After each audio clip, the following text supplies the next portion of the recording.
Good morning, students. In the previous class, we had started the chapter 14 of geography, inside the earth. Okay. In the first part, we studied about the structure of the earth, that is the crust, the mantle, the core. These are the three layers of the earth. Rocks, about rocks and minerals. What are rocks? What are their types? Igneous rock, sedimentary rock, and metamorphic rocks. Okay.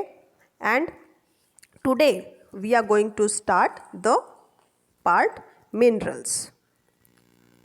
So let's start. Minerals. Minerals क्या होते हैं? Minerals are individual chemical substances which form the rocks. Minerals ऐसे chemical substances होते हैं जो rocks को form करते हैं. हमने पीछे पढ़ा था कि जो रॉक्स हैं वो स्टोर होते हैं वेरियस मिनरल्स का, है ना. मिनरल्स की जो मेजॉरिटी होती है वो नेचुरली अकर होती है इनऑर्गेनिक सब्सटेंसेस में. कुछ एलिमेंट्स जो हैं सिंगल एटम से बने होते हैं और कुछ एलिमेंट्स ऐसे होते हैं जो एक से ज़्यादा जो है एटम से मिलकर के कंबाइन होकर के बनते हैं और डेफिनेट प्रपोर्शन में रहते हैं. कुछ मिनरल्स जो हैं वो सिंगल एलिमेंट से जो बनते हैं वो कौन कौन से हैं? गोल्ड, डायमंड, ग्रेफाइट और सल्फर. ये सिंगल एलिमेंट से, सिंगल एटम से बने होते हैं. ठीक. कुछ एग्जांपल्स उन मिनरल्स के जिसमें एक से ज़्यादा एलिमेंट्स होते हैं, जैसे कि क्वार्ट्ज, गैलेना, कैल्साइट, है ना. क्वार्ट्ज जो है ये मोस्ट कॉमन मिनरल है जो अर्थ की सरफेस पर पाया जाता है. क्वार्ट्ज जो है वो मेन कॉन्स्टिट्यूएंट है सैंड का, ना. जो सैंड होती है उसका मेन कॉन्स्टिट्यूएंट है और ये सी शोर पर ज़्यादातर पाया जाता है नदियों के किनारे. Chemical composition of quartz is fixed, है ना. क्वार्ट्ज का जो केमिकल कॉम्पोजिशन है वो फिक्स्ड होता है.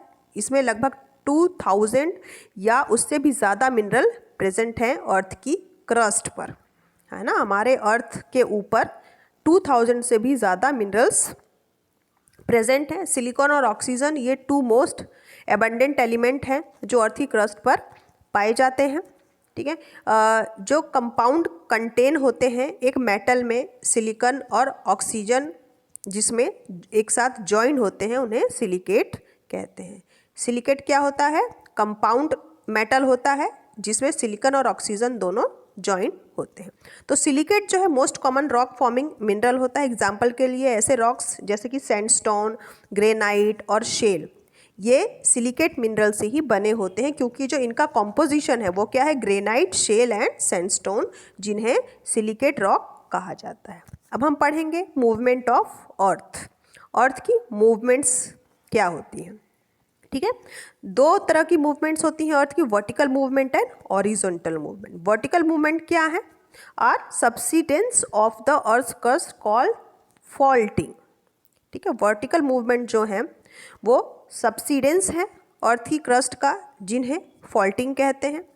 अगर अर्थ की क्रस्ट का कोई पार्ट अपलिफ्टेड होता है ना, ऊपर की तरफ उठा रहता है टू फॉल्ट्स के बीच में, तो इसका रिजल्ट क्या होता है? फॉर्मेशन ऑफ ब्लॉक माउंटेन या फॉरेस्ट, है ना. जब अर्थ की क्रस्ट का कोई भाग ऊपर की तरफ उठा हुआ होता है और उसके दो फॉल्ट्स के बीच में, तो उसके कारण ब्लॉक माउंटेन बनता है या फिर फॉरेस्ट बनते हैं. जबकि if it subsides a rift valley is created. जब और अगर ये सबसाइड होता है, मतलब इसका जो अपलिफ्टेड पार्ट है अगर वो नीचे की तरफ होता है तो फिर रिफ्ट वैली क्रिएट होती है ना. ब्लॉक माउंटेन का एग्जाम्पल क्या है? उसमें ब्लैक फॉरेस्ट है जर्मनी का. दूसरी तरफ नर्मदा की वैलीज़ और ताप्ती रिवर्स जो हैं वो रिफ्ट वैलीज़ का एग्जाम्पल है. तो वर्टिकल मूवमेंट के थ्रू ये इनका जो है निर्माण या फिर फॉर्मेशन होता है. अब है हॉरिजॉन्टल मूवमेंट. हॉरिजॉन्टल मूवमेंट क्या होता है? हॉरिजॉन्टल मूवमेंट जो है कंप्रेशनल फोर्सेस के थ्रू टेक प्लेस होते हैं जो कि अर्थ की इंटीरियर में पाए जाते हैं. अर्थ की इंटीरियर में रॉक्स की जो फोल्डिंग होती है उसका रिजल्ट होता है ये. ठीक है. अर्थ के क्रस्ट की जो फोल्डिंग है वो लीड करती है ओल्ड फोल्ड माउंटेन को बनाने में, जैसे कि Rockies of north America, the Andes of south America, ये सब जो हैं हॉरिजॉन्टल मूवमेंट के थ्रू बनते हैं, फॉर्म हुए हैं। और फोल्ड माउंटेन्स विच ओरिजिनेटेड रिसेंटली, ऐसे फोल्ड माउंटेन जो रिसेंटली बने हैं वो यंग फोल्ड माउंटेन कहलाते हैं, जबकि ऐसे माउंटेन जिनका फॉर्मेशन काफ़ी पहले हो चुका है, ओल्ड जियोलॉजिकल पीरियड में हुआ है, उन्हें ओल्ड फोल्ड माउंटेन कहते हैं। अब हम पढ़ेंगे the salient feature of young fold mountain. Young fold mountain के क्या फीचर्स होते हैं? जो यंग फोल्ड माउंटेन है वो राइज करते रहते हैं हमेशा, और मिक्स्ड क्या होते हैं, वो मिक्स्ड रैलीज में होते हैं, और वो लगातार राइज होते रहते हैं, बढ़ते रहते हैं। दे हैव कोनिकल पीक्स, इनके जो पीक्स हैं वो कैसी होती हैं? कोनिकल होती हैं, है ना। इसमें पैरेलल रेंजेस होती हैं।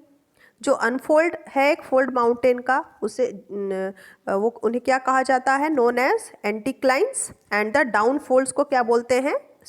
साइरिक्लेंस। ठीक है, तो ये क्या है? यंग फोल्ड माउंटेन के फीचर्स। अब हम पढ़ेंगे वोल्केनोज। वोल्केनो एक अर्थ की क्रस्ट का ओपनिंग होता है जहाँ से मैग्मा बाहर आता है अर्थ की सरफेस पर। ठीक है, मैग्मा जो अर्थ की सरफेस पर आता है उसे लावा कहा जाता है। जैसे जैसे समय बीतता है ये ट्रैवल करता है, इसे वेंट कहा जाता है।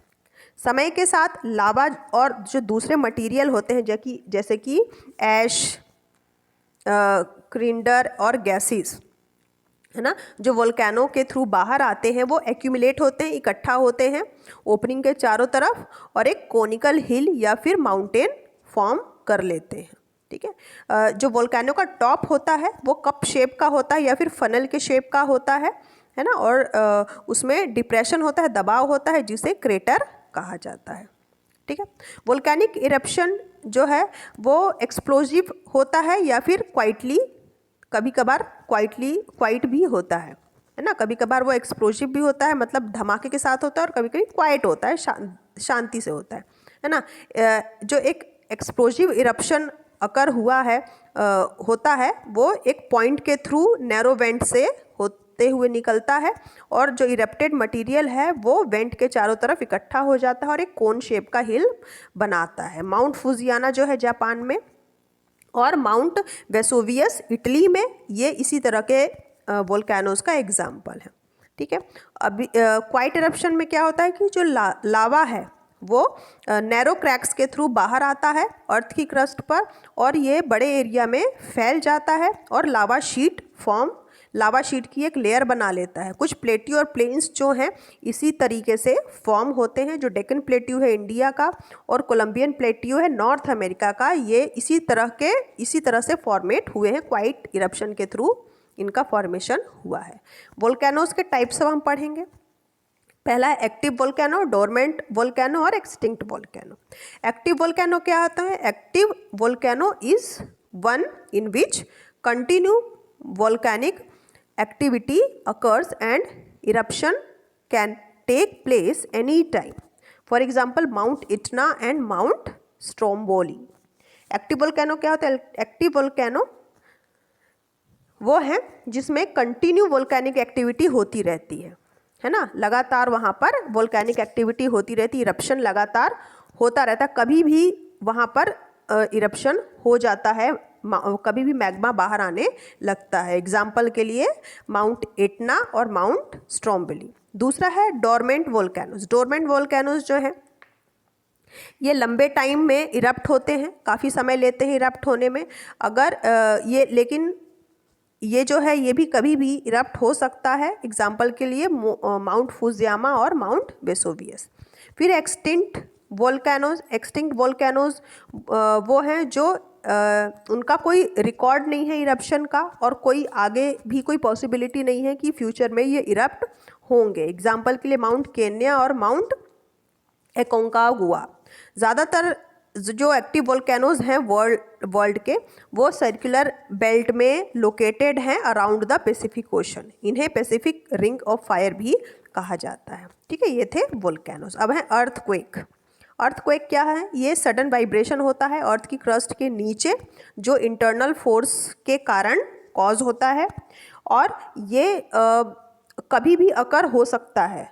ऐसा कई बार वोल्केनिक इरप्शन के टाइम पर भी ये अकर हो जाता है, मतलब अर्थक्वेक जो हैं वो वोल्केनिक इरप्शन के समय पर भी अर्थ में वाइब्रेशन होने लगती है। जिस पॉइंट पर अर्थक्वेक ओरिजिनेट होता है, जहाँ से शुरू होता है अर्थक्वेक, जिस पॉइंट पर, उस पॉइंट को अर्थ के इनसाइड का जो वो पॉइंट है वो क्या कहलाता है? फोकस कहलाता है। ठीक है, जो अर्थक्वेक का वाइब्रेशन है वो हर डायरेक्शन में फोकस से फैलता है, और जो पॉइंट अर्थ के सरफेस के ऊपर डायरेक्टली जहाँ पर फोकस होता है वो एपिसेंटर कहलाता है।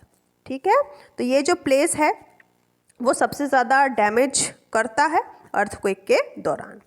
Earthquake tremors are recorded by instrument called seismograph. जो उसकी इंटेंसिटी है अर्थक्वेक की, उसे सिस्मोग्राफ से मेज़र किया जाता है। मैग्नीट्यूड या फिर इंटेंसिटी है जो अर्थ की, उसको मेज़र करते हैं रिक्टर स्केल पर, और जो भी नंबर इस पर रेंज होती है वो कितनी, 0 से 9 तक की होती है।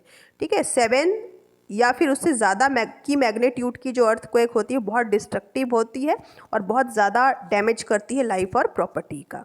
ठीक है, इसमें भुज अर्थक्वेक दिया हुआ है, उसकी केस स्टडी दी हुई है। भुज जो है अर्थक्वेक, ये कहाँ पर हुआ था? 2001 में गुजरात में जो अर्थक्वेक आया था, है ना, ये मोस्ट डिवास्टेटिंग अर्थक्वेक था हमारे देश में। सबसे ज़्यादा खतरनाक भूकंप भारत में जो आया था, इंडियन हिस्ट्री में जो था, वो 2001 में गुजरात के भुज में आया था। इसका जो अकरेंस था वो जनवरी 26, 2001 को हुआ था 8:46 मॉर्निंग में। इसका जो सेंटर था भुज, वो कहाँ था? गुजरात के भुज में, जो इंडिया में है। अर्थक्वेक का जो रेट था वो कितना था? 6.9 ऑन रिक्टर स्केल। डिस्ट्रक्शन, कितना नुकसान हुआ था इससे? इस अर्थक्वेक में लगभग 30,000 से ज़्यादा लोग मारे गए थे, है ना। एटलीस्ट पूरा जो गुजरात, ईस्टर्न गुजरात का जो पार्ट था, ईस्टर्न पाकिस्तान की तरफ का जो पार्ट था गुजरात का, वो पूरा इसमें कवर हो गया था।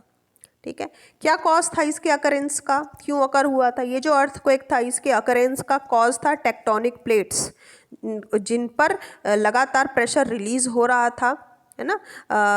The area after a coalition margin took place, है ना। और इस अर्थक्वेक के अकरेंस का क्या कारण था?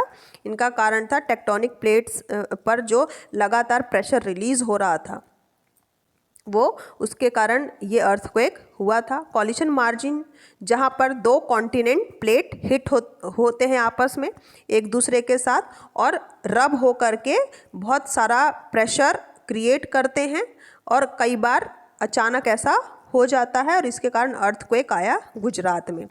जो मोस्ट अफेक्टेड एरिया था इससे, वो कौन सा था? भुज का इलाका जो था, वहाँ पर मिलियन ऑफ स्ट्रक्चर्स जो हैं वो डैमेज हो गए थे, डिस्ट्रॉय हो गए थे इस अर्थक्वेक में, जिनमें हिस्टोरिकल बिल्डिंग और टूरिस्ट अट्रैक्शन भी शामिल थे, है ना। इस अर्थक्वेक में 90% ऑफ घर जो थे भुज में वो डिस्ट्रॉय हो चुके थे। बहुत सारे स्कूल और हॉस्पिटल ये सब भी डैमेज हो गए थे। जो कंसिडरेबल डैमेज इसमें अकर हुआ था वो एक भचाऊ में भी हुआ था, अहमदाबाद में, गुजरात के कॉमर्शियल कैपिटल जो कि है। इस सिटी में 4.5 मिलियन लोग रहते हैं, इतनी आबादी है यहाँ पर, जिसमें से 50 मल्टी स्टोरीड बिल्डिंग कोलैप्स हो गई थी और कई 100 पीपल इसमें मारे गए थे अहमदाबाद में। टोटल प्रॉपर्टी जो डैमेज हुई थी इस भूकंप में वो थी $5.5 billion. Okay, now protection measure. अगर अर्थक्वेक आता है तो उसके लिए क्या प्रोटेक्शन मेज़र अपनाए जाते हैं, है ना।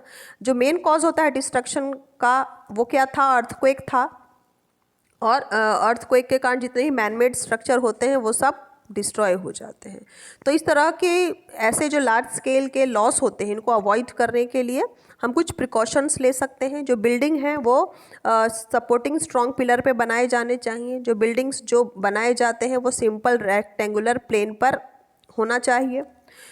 जो लंबी दीवारें हैं वो उन्हें रेनफोर्स्ड कंक्रीट कॉलम में सपोर्ट देना चाहिए, है ना। रीज़न जहाँ पर अर्थक्वेक प्रोन एरिया होते हैं, जहाँ पर बहुत ज़्यादा अर्थक्वेक आते हैं वहाँ पर जो हाउसेस हैं वो वुड के बने होने चाहिए ताकि कम से कम नुकसान हो। ठीक है, तो ये चैप्टर बेटा आपका फिनिश हो गया है। आपको ये जो टर्म्स दिए हुए हैं यहाँ पर, plates, crust, fossils, earthquake, rocks, magma, ये सब आपको अपनी कॉपी में लिखना है और क्वेश्चन आंसर और बुक एक्सरसाइज मैं आपको सेंड कर दूँगी। ओके, आप अच्छे से दोनों पार्ट इस चैप्टर का सुनिए और उसके बाद आप को मैं एक्सरसाइज प्रोवाइड कराऊंगी। Okay, good day.